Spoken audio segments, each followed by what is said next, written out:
भगवान ने अनेक बार अयोध्या जी का स्मरण किया है। पुरी सुहावन कहकर, जन्मभूमि मम पुरी सुहावन, यह है जहाँ मैं पैदा हुआ हूँ। ये बहुत ही पवित्र नगर है और बहुत ही पवित्र नगरी है। आज मेरा सौभाग्य है, संचित कर्मों का पुण्य फल है कि मैं श्री अयोध्या जी में आया हूँ दर्शन के लिए, इसे अनुभूत करने के लिए। और मेरे साथ देश की स्वनामधन्य कवयित्री और जगत विख्यात है मेरी भतीजी कविता तिवारी भी है। तो इसका बड़ा मन था कि चाचा आप मुझे अयोध्या घुमाइए। पहले हम भी अपने माता पिता से यही कहते थे कि हमको लेकर चलिए। तो बेटा आज जो तू आई है इस सरयू के तट पर, अयोध्या इतनी महत्वपूर्ण क्यों है? अयोध्या ऐसी स्पंदन क्यों पैदा करती है कि यहाँ उतरते ही लगता है कि बस अब उस जगह पर आ गए हैं जहाँ माथे को पृथ्वी पर धर देने का मन करता है। उसका कारण है, अक्सर हम लोगों से लोग पूछते हैं कि आप मूलतः कहाँ के हैं, तो मैं कहता हूँ कि मैं मूलतः बुलंदशहर ज़िले का हूँ और मैं नोएडा रहने लगा हूँ। मेरे दादा परदादा बुलंदशहर ज़िले के गांव नवादा में रहते थे, दरियापुर नवादा में।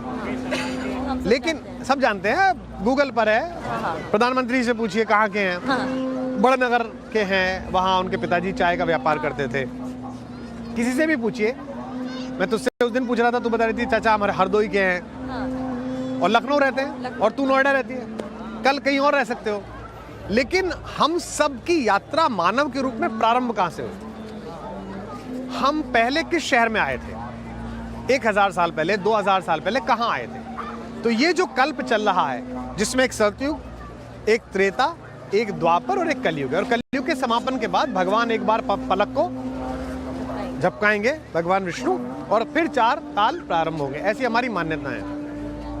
ये प्रारंभ कहाँ से हुआ? ये प्रारंभ हुआ वैवस्वत मनु से, जो हमारे पूज्य पिता हैं, जिनके कारण हम मानव कहलाते हैं। और मनु की राजधानी क्या है? अयोध्या जी। अच्छा, उन्होंने यही राज्य किया। तो एक तरह से हम सब मूलतः अयोध्यावासी हैं। तो जितने भी आज दर्शक मुझे सुन रहे हो, उनसे अनुरोध है कि आगे से कोई आपसे परिचय पूछे कि आप कहाँ से हैं, तो कहिएगा मैं मूलतः अयोध्यावासी हूँ, पिछले 500 साल से दिल्ली रह रहा हूँ, या 1000 साल से हम वहाँ रह रहे हैं। पृथ्वी पर जितने मानव हैं उनकी निकासी, जैसे कहते हैं ना, वहाँ से निकासी हुई है, वहाँ से निकले हैं, वो ये जगह है जहाँ से हम निकले हैं। मैं अक्सर कह देती थी कि हम अवध से आए हैं, लेकिन आज ऐसा लग रहा है हम भी अवध से ही हैं। आज तो ऐसा लग रहा है हम मेरठ कमिश्नरी वाले जो हैं, बुलंदशहर वाले, मेरठ वाले, पिलखवे वाले, हम भी अवध से ही हैं। चाचा, मैं कई बार अयोध्या आई हूँ, लेकिन यहाँ के कण कण में बहुत सारी आस्था तो है ही, लेकिन मेरे मन में कुछ प्रश्न भी रहे। हाँ बेटा। एक तो हम आज माँ सरयू के तट पर हैं।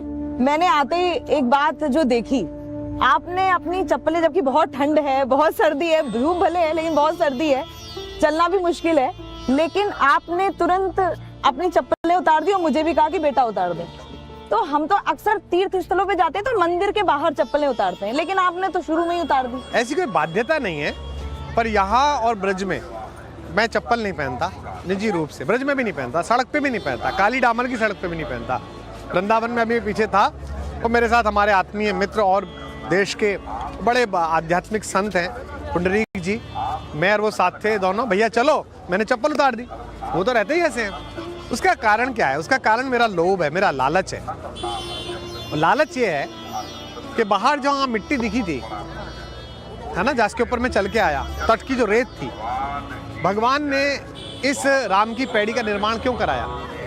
लक्ष्मण जी के मन में आया कि बहुत दिन हो गए काम करते हुए, मैं समस्त तीर्थों में घूम के आऊं। तो उन्होंने ये अपनी इच्छा जाहिर की कि मुझे तीर्थाटन करना है। तो भगवान ने कहा कि अभी काम बहुत है और भगवान तो उन्हें कैसे विलक कर सकते हैं, वो भगवान की उजली परछाई है। उजली परछाई? लेकिन परछाई तो काली होती है। हर मनुष्य की परछाई काली है। कितने लोकप्रिय हो जाओ, कितने सत्तानीश हो जाओ, सब जगह बहुत प्रणाम, बड़ी कृपा, बड़ी कृपा, बहुत।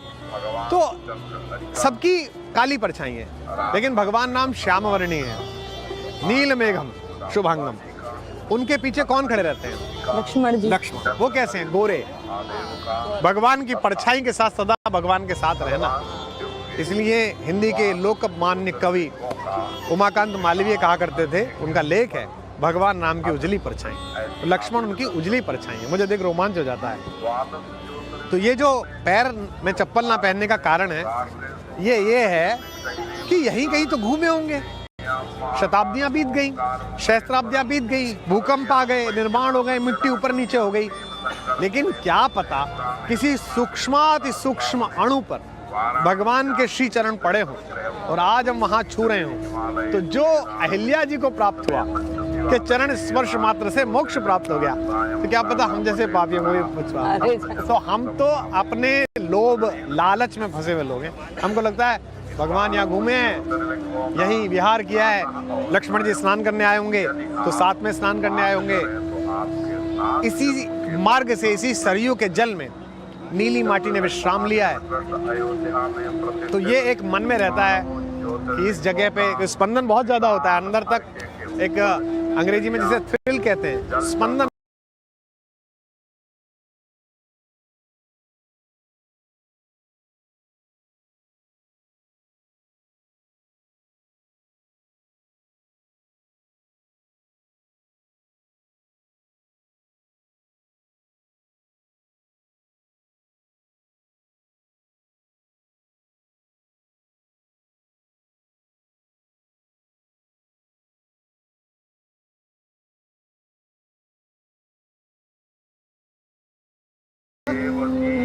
संस्कृत का शब्द है। तीर्थ का मतलब पूजा स्थल नहीं है, तीर्थ का मतलब मंदिर नहीं है, तीर्थ का मतलब है नदी के किनारे गुरु का आश्रम। मतलब विद्यालय को, विद्या अध्ययन को, ज्ञान प्राप्त करने को कितना महत्व इस देश ने दिया। इसीलिए तुमने देखा होगा संस्कृत में एक शब्द है सतीर्थ।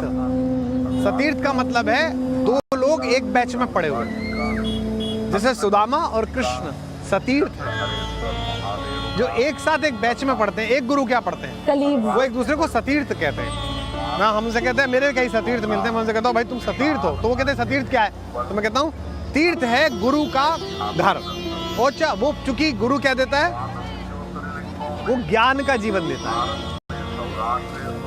जन्म से हम सब एक जैसे पैदा होते हैं, लेकिन संस्कार द्विज उच्चयते, संस्कार से द्विज बनते हैं। द्विज अर्थात ब्राह्मण होना नहीं, द्विज का मतलब है दूसरा जन्म। एक माँ ने जन्म दिया, द्विरा जायते इति द्विजः, जो दोबारा पैदा हो वो द्विज है। हम पैदा हो गए, हमें पता ही नहीं हम क्यों पैदा हुए, हमें करना क्या है। गुरु ने हमें बताया कि तुम्हें वैज्ञानिक बनना है, तुम्हें चार्टर्ड अकाउंटेंट बनना है, तुम्हें नेता बनना है, तुम्हें प्रशासनिक अधिकारी बनना है, तुम्हें धर्म के विषय में प्रवचन करना है, तुम्हें कथा करनी है, तुम्हें कविता करनी है, तुझे बताया। तो जब तक तू पैदा हुई, पढ़ी लिखी, तब तक तो एक जन्म। पर जिस दिन तुझे कविता मिली, नाम तो मिल गया कविता, पर जिस दिन तुझे कविता मिली कि ये शब्द ऐसे रखा जाता है, ये घनाक्षरी है, ये सवैया है और ये छंद की लय और गति है, और जिस भी गुरु ने सिखाया, तुझे तो तेरे पिता ने सिखाया, तो वो जो पिता ने जन्म दिया तुझे दो बार जन्म दिया। एक बार जन्म दिया शरीर से और एक बार जन्म दिया तेरे ज्ञान से। मतलब ज्ञान मन में जन्म हुआ तो हमारा पुनर्जन्म हो गया। ज्ञान से पता चला ना कि मैं किस लिए, वरना इतने सारे लोग पैदा हुए थे, तो ज्ञान का जन्म पैदा, इसीलिए तीर्थ कहा जाता है।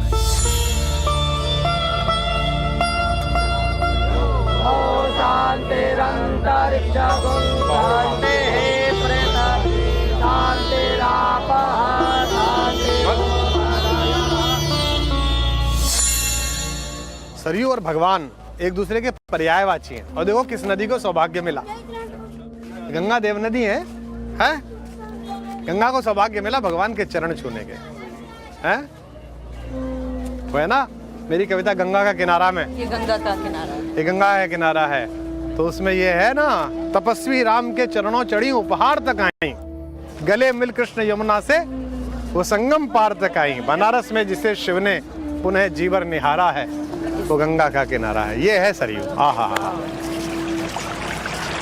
उत्तर दिशि सरयू बही पावन। वाह वाह, कितना सुंदर, कितना शोभन है। अयोध्या जी बहुत परिवर्तन हो गया है स्वरूप में पूरे में। हाँ, पहले हम आते थे तो थोड़ी मायूसी रहती थी, एक आस्तिक के नाते बड़ी मायूसी रहती थी। अब एक उत्साह है। हाँ, एक मायूसी रहती थी कि हमारे सबसे बड़ा देवता हमारा, जिसकी स्वयं शंकर आराधना करते हैं, ब्रह्मा जी जिसके स्मरण करते रहते हैं, वो सबसे बड़ा देवता, जहाँ जिसने शरीर धारण किया मनुष्य का, जहाँ लीलाएं की, वो थोड़ा सा जैसा होना चाहिए था। जैसे हम रोम गए तो हमने वेटिकन देखा, तो उसकी भव्यता और उन्होंने जिस तरह से उसको तैयार किया है उसे देख के लगता था। तो अब आके थोड़ा सा अयोध्या आके, हालांकि भी निर्माण कार्य बहुत ज़्यादा चल रहा है, अभी तो कुछ समय चलेगा, लेकिन थोड़ा सा एक संतोष का भाव रहता है कि चलिए कुछ तो हो ही रहा है, तो हो गया, उतना तो हो ही रहा है जितना एक आस्तिक को चाहिए।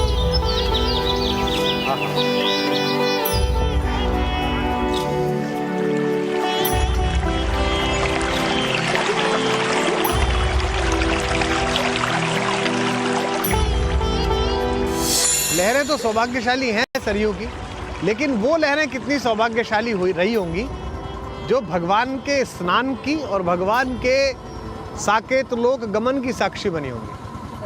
हालांकि जब भगवान का नीलवर्णी शरीर इस सरयू में विश्राम पाया, वो तो सोच के भी, मतलब उस दृश्य को सोच के भी सिहरन होती।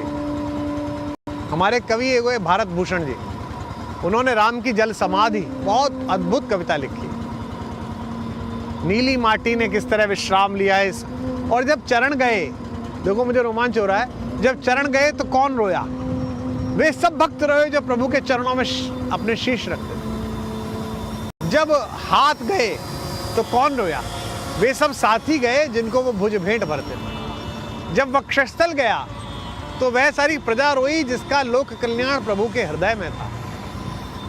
जब होठ गए तो प्रकृति का सारा भोज्य पदार्थ रोया कि अब कभी संभावना नहीं बची कि भगवान मुझे फल रूप में, भोजन के रूप में स्वीकार करें। जब नेत्र गए तो प्रकृति का सारा सौंदर्य रोया।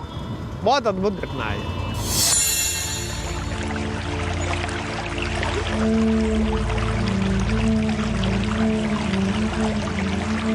ये सिक्का जो है, ये मुझे जो सुरक्षा में सैनिक है उनमें से एक ने दिया कि आप जा रहे हैं तो इसे डाल देना, तो मैं माता को समर्पित कर देता। चाचा, नदियां तो हमें देती हैं, हम क्या दे सकते हैं एक सिक्के से? तो ये जो हमारे आस्था में है, धन के प्रति जो लालसा है और धन के प्रति जो संग्रह की नीति है मनुष्य के हृदय में, ये केवल उसका प्रतीक शास्त्र है।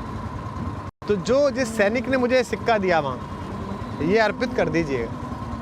वो कहने को राजकीय सेवा में है, उसके लिए धर्म, जाति, मान्यताएं ये नहीं है, लेकिन उसका मन है कि मैं तो सरयू में अंदर नहीं जा पाऊंगा अगर मेरा सिक्का चढ़ जाए।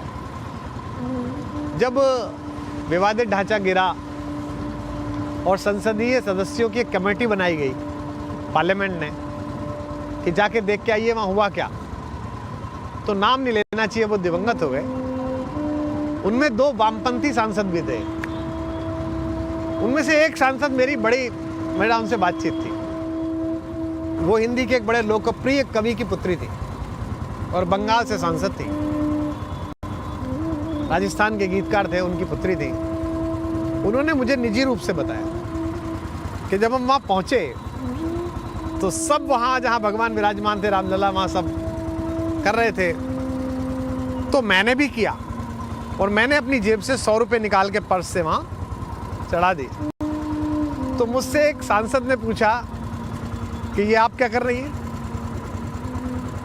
आप तो वामपंथी हैं, ये मानती नहीं है ईश्वर के इस स्वरूप में, तो आप विश्वास ही नहीं करती। उन्होंने कहा वो मेरी वैचारिकी है और ये मेरा कर्म जो है, ये मेरा जीवन है भारतीय होने के नाते। तो हम भारतीय चिंतना में कितने भी वामपंथी हो जाएं, जब व्यवहार में आएंगे तो हम सनातनी हो जाएंगे।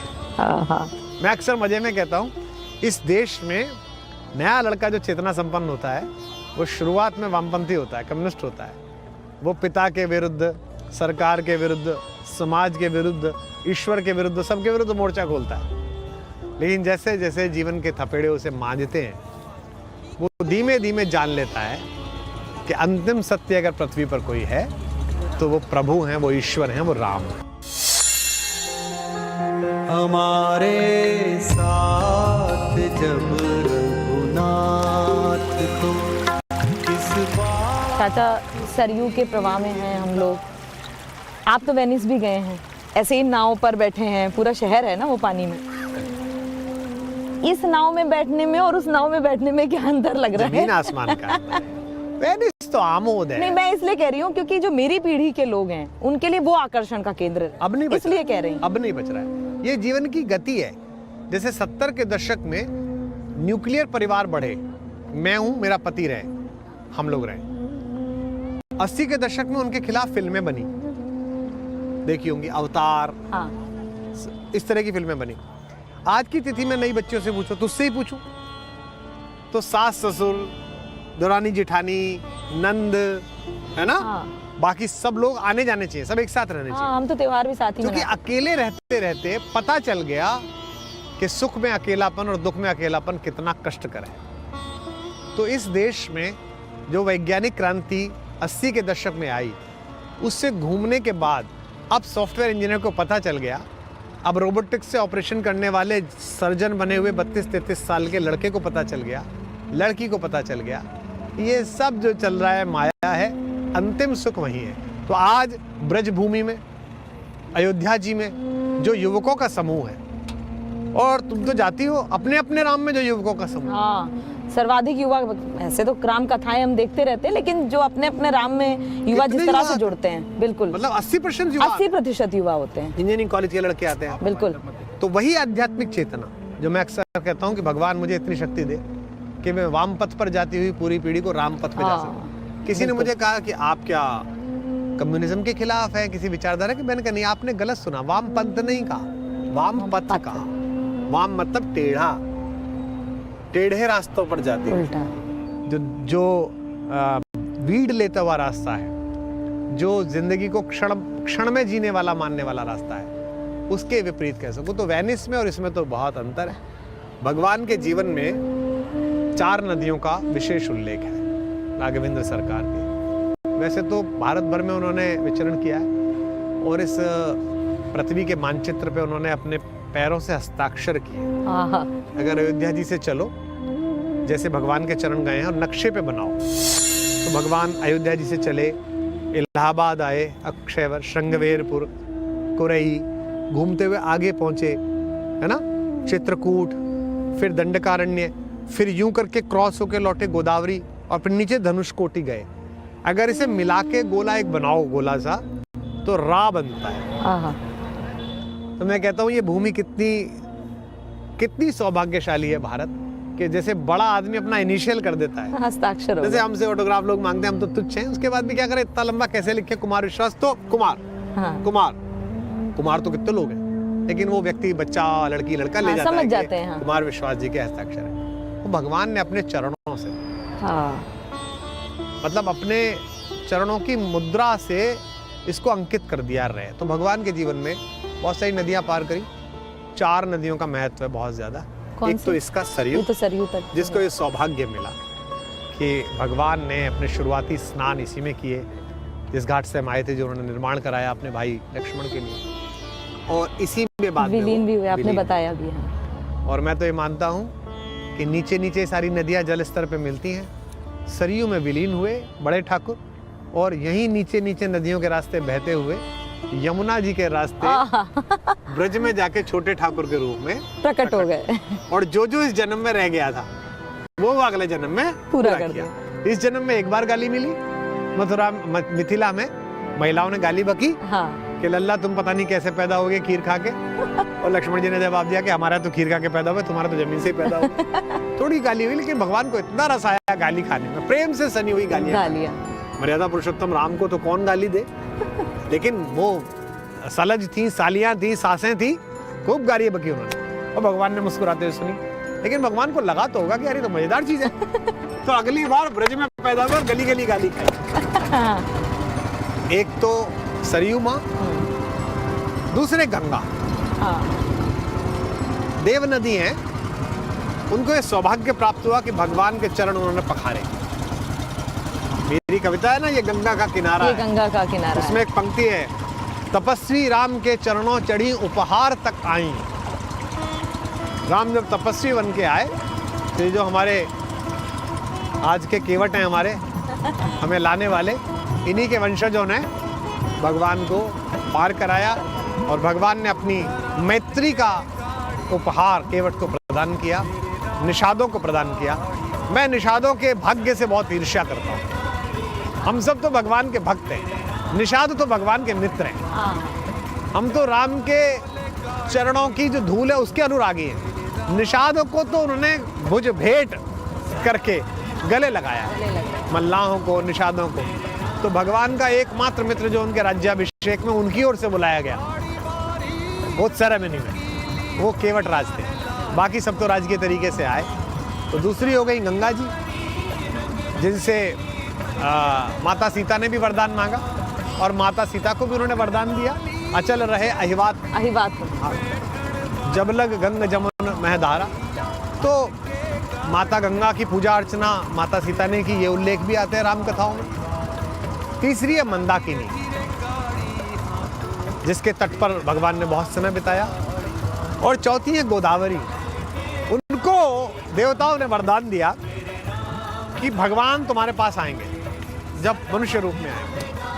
अब राम जी का वनवास हो गया, लोक कथा आती है महाराष्ट्र में कि गोदावरी मैया को किसी ने बताया कि राम ने वनवास ले लिया, राम निकल गए घर से। अब रोज के मेरे पास कब आएंगे, रोज के मेरे पास कब आएंगे। उन्होंने इंद्र से पूछा है, उन्होंने वरुण से पूछा कि तुम जल के देवता हो, भगवान कब आएंगे। पंचांग देख के उन्होंने बताया कि भगवान तब तक पहुंचेंगे। और गोदावरी इतनी व्यथित हुई, अधीर हो गई कि वो पृथ्वी के नीचे नीचे धारा बन के स्वयं ही पहुंच गई चित्रकूट। गुप्त गोदावरी जिन्हें कहते हैं। ओ, तो वैज्ञानिक आस्था तो पता नहीं, पर हाँ लोक आस्था में ऐसी कहानी नहीं, हम गए गुप्त गोदावरी, लेकिन ये प्रसंग हमें नहीं पता। और गोदावरी के तट पर भी भगवान ने विश्राम भी किया, पंचवटी। तो ये 4 नदियां भगवान के जीवन में अत्यंत महत्वपूर्ण।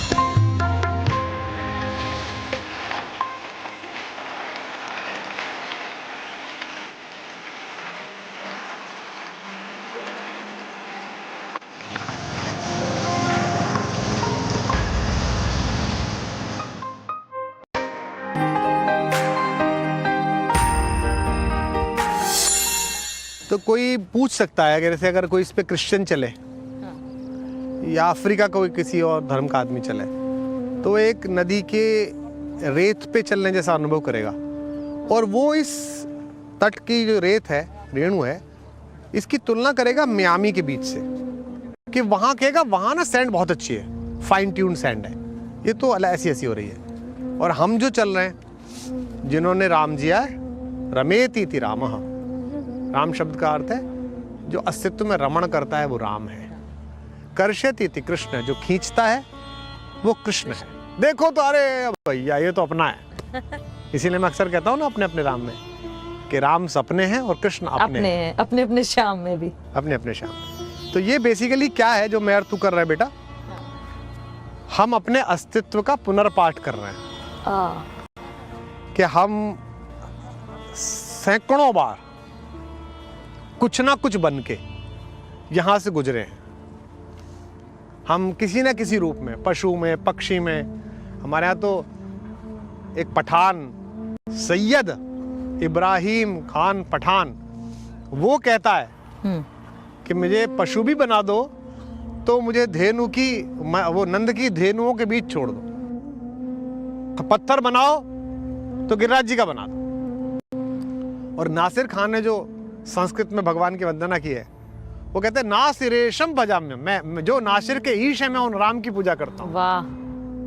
तो राम को मैं जब भी बोलता हूँ, मुझे सुनने जैसे बहुत इस्लाम मतावलंबी भी आते हैं अपने राम में तो कितने आते हैं टोपियां लगाए हुए। उनसे कहते लोग पूछते हैं ये क्यों सुनने आए, तो मैं कहता हूँ भैया मैं सनातनी हिंदू हूँ, ये सनातनी मुसलमान है। वो स्वीकार भी करते हैं और कितने प्रसन्न होते हैं, तालियां बजाते हैं। उसका कारण है कि लकीर खींचने से रिश्ते नहीं बदला करते, लकीर खींचने से रिश्ते नहीं बदला करते, जगह बदलने से पुरखे नहीं बदला करते।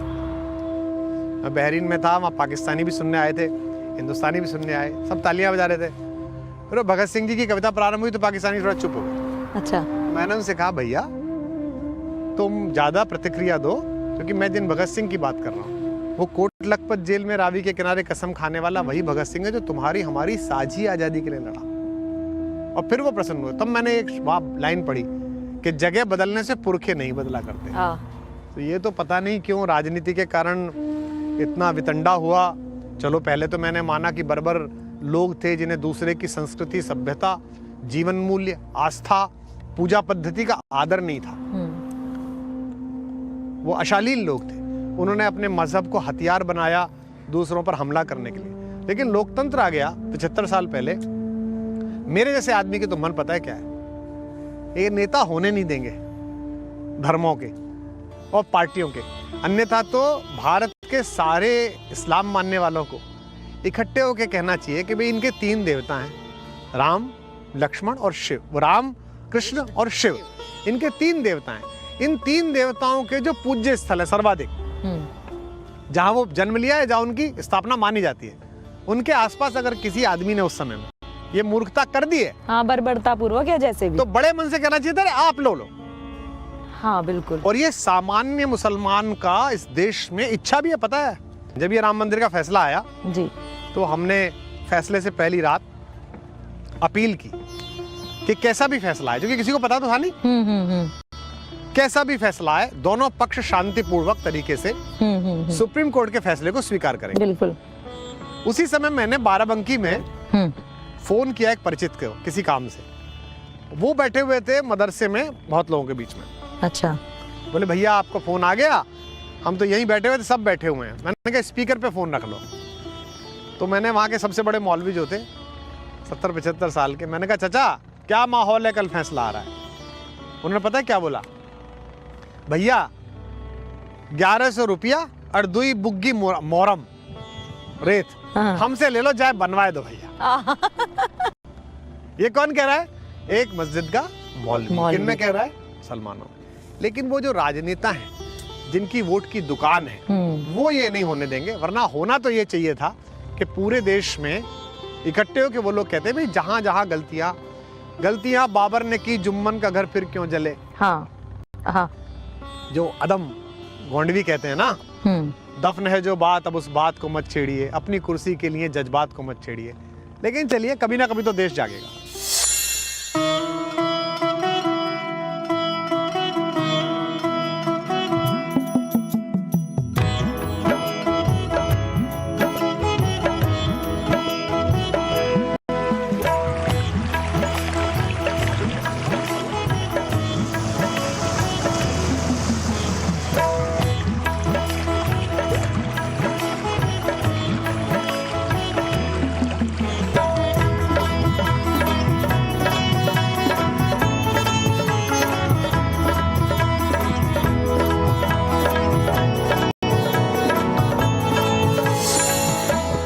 देवी ये देखो हैं, स्वाद आया, स्वाद थोड़ा सा।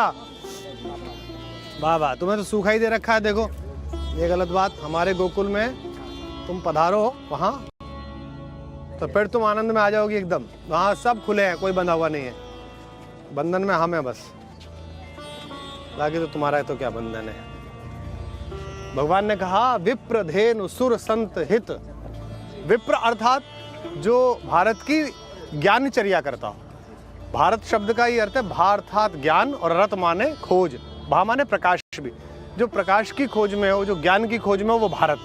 तो भारत का काम तो, अगर एआई में भारत नंबर 1 हो रहा है, अगर कंप्यूटर्स में हो रहा है, तो वो कोई आश्चर्य की बात नहीं है। और भगवान ने कहा पहला तो विप्र हुए। विप्र अर्थात जो भी ज्ञान की खोज में हो। फिर तो दूसरे धेनु, जो भारत की अर्थव्यवस्था का प्रमुख हिस्सा था। भाई धेनु से ही पूरी इकोनॉमी चलती थी। ये बछड़े देगी, वो बैल बनकर खेत में काम आएंगे, कृषि को पैदा करेंगे। ये गोबर देगी, उससे आंगन लीपा जाएगा, पूरा आर्किटेक्ट उसके ऊपर निर्भर है। ये खाद भी यही देगी। दूसरा, ये दूध देगी, वो शिशुओं को पुष्ट करेगा, उससे घी बनेगा, वो शरीर को बलवान बनाएगा। तो हमारी अर्थव्यवस्था पर हमला था किसका? स्लीपर सेल्स का। जैसे आज भी हमारे देश में स्लीपर सेल है। और स्लीपर सेल कहाँ से आई? दूसरे देश से। आज भी दूसरे देश से आती हैं। तो लंका से आई। खर, दूषण, ताड़का, सुबाहु, तृष्णा, ये सब स्लीपर सेल हैं। इसलिए भगवान ने रावण से तो 3 बार संधि की बात की, इनमें से किससे संधि की बात नहीं की। और मांग रहे एक बाण काटी सब माया। माता चिंता मत करो, ऐसे थोड़ी है, मैं आया हूँ तुम्हारे लिए तो दूंगा, तुम्हें खिलाऊंगा, तुम खा लो, बस तुम्हारा पेट खराब ना हो। नहीं, अब नहीं खाएंगे, हमको लग रहा है। नहीं, अब बिखेर बिखेर के खाएंगी, थोड़ा ऐसा नहीं है। वो रख रही हैं, जमा कर रही हैं। हाँ, जमा कर रही हैं। तो धेनु, विप्र धेनु सुर संत हित, और अंतिम आए संत, जिनके विनाश से भगवान इतने दुखी हुए कि भगवान ने केवल 2 बार मैं शब्द का इस्तेमाल करा मानस जी में। एक बार तो ये भुज उठाए प्रणकीन, मैं ये कहता हूं कि मैं इनका नाश कर दूंगा इन असुरों का, एक बार। और एक बार जब जटायु जी ने पूछा कि मैं ऊपर जा रहा हूं साकेत धाम, आपके पिताजी मिलेंगे, उनसे कुछ कह दूं, अपहरण हो चुका है माता जानकी का। तो अब सोचिए, देखिए कितने योग्य पुत्र हैं। कहते हैं आप मत कुछ कहना, तात न तुम समझा, आप मत कहना, जो मैं राम अगर मैं उनका लड़का हूं तो कुल सहित खानदान सहित कहे दशाना ना आए। रावण खुद आके बताएगा कि क्या हो गया था। इसे कहते हैं आत्मविश्वास, इसे कहते हैं पुरुषार्थ। राम गाड़ी अटकी रे तूने भाई मजल पड़ी है तू, गाड़ी अटकी रे तूने भाई मजल पड़ी है तू, धर्मी धर्मी पार उतर के न पापी चकना चूर दिया, हल्के गाड़ी हाँको मेरे राम गाड़ी वाले, जरा हल्के गाड़ी। चाचा ये पीछे पार्श्व में चंद्रमा जी का मंदिर है, तो सूर्यवंशी भगवान की एक कथा ये भी आती है कि जब से राम गर्भ में आए, सकत लोक मुद मंगल छाए, सब जगह बड़ी आनंद आ गया, प्रकृति भी आनंद उत्सव मनाने लगी कि ईश्वर स्वयं आया। तो एक लोक कथा ये आती है कि भगवान लेटे पालने में, उससे पहले माता ने कहा कि कुछ बाल रूप दिखाओ, तुमने वादा किया था पिछले जन्म में कि हमारे यहाँ आओगे, अब तुम तो भगवान की तरह ही आए हो, मैंने तो बेटा मांगा था, कीजिए शिशु लीला। तो भगवान ने शिशु लीला की। तो रात्रि में लेटे हुए तो चंद्रमा उदास था। तो सुनते हैं कि भगवान ने चंद्रमा से पूछा कि यार सब प्रसन्न है, तू क्यों उदास है? चंद्रमा ने कहा हमारा क्या है, आप सूर्यवंशियों के पैदा हुए हो, सब जगह सूर्यवंशी चल रही है, मैं क्यों प्रसन्न हूँ? तो भगवान ने कहा तू बुरा मत मान, मैं तुझे वरदान देता हूँ कि मैं हूँ तो सूर्यवंशी, लेकिन आज के बाद मेरा नाम बिना तेरे उल्लेख के नहीं लिया जाएगा। उसी दिन से रामचंद्र कहलाते हैं। क्या बात है, इसीलिए ये नाम है रामचंद्र है। और ये जहाँ अभी हम चल रहे हैं भगवान शंकर के उस विग्रह का दर्शन करने, जहाँ भगवान स्वयं पूजा करते थे, ये शैव और वैष्णवों की युति का बहुत बड़ा उदाहरण है। और ये कैसे महाकवि तुलसी ने भारतीय आस्था में एक लोक मंगल का काम किया, एक समन्वय का काम किया, इस पर चर्चा करेंगे। चाहिए चलते हैं, आइए।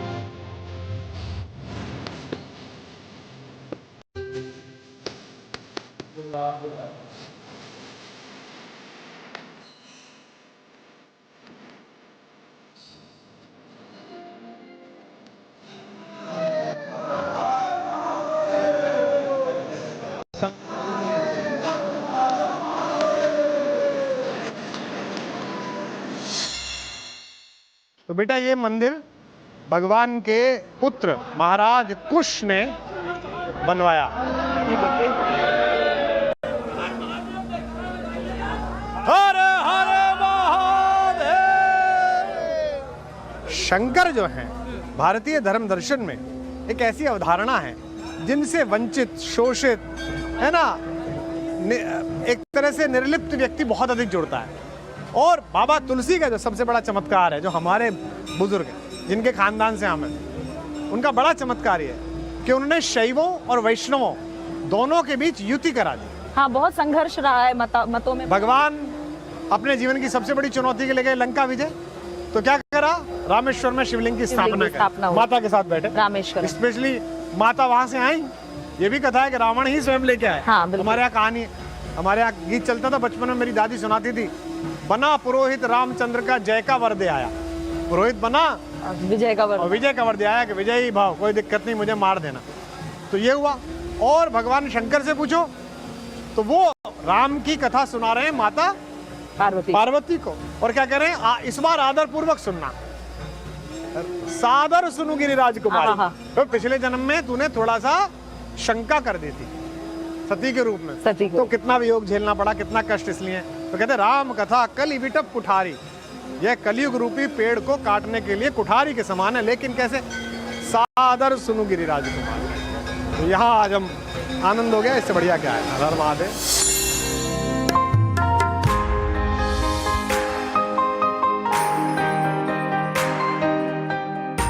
वो जिसके नाम का पत्थर समंदर पार कर जाए वो जिसके दम से तीनों लोक में संध्या सवेरे हैं, वही एक राम मेरे हैं, वही एक राम तेरे।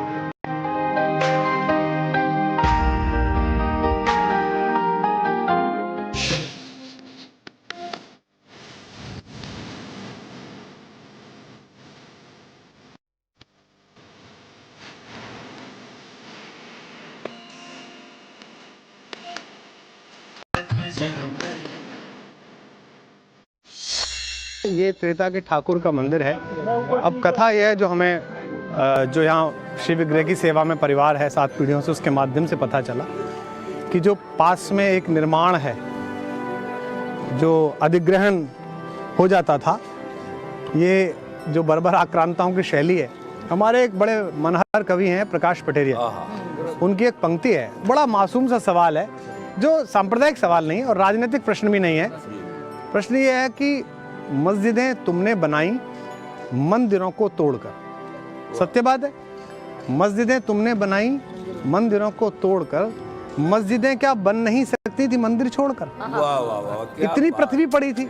तो एक प्रवृत्ति है जो दूसरी वैचारिकी को नष्ट करके नकारती है। एक ये है कि शैवों का वैष्णवों का सम्मेलन, कि भगवान शंकर जो हैं वे माता को कथा सुना रहे हैं राम की, और रामेश्वरम में शिवलिंग की स्थापना, और कह रहे शिवद्रोही मम दास कहावा, सो नर मोई सपने नहीं भावा। जो शिव का द्रोही है वो मुझे स्वप्न में भी प्रसन्न नहीं। तो ये पुराना मंदिर है, प्राचीन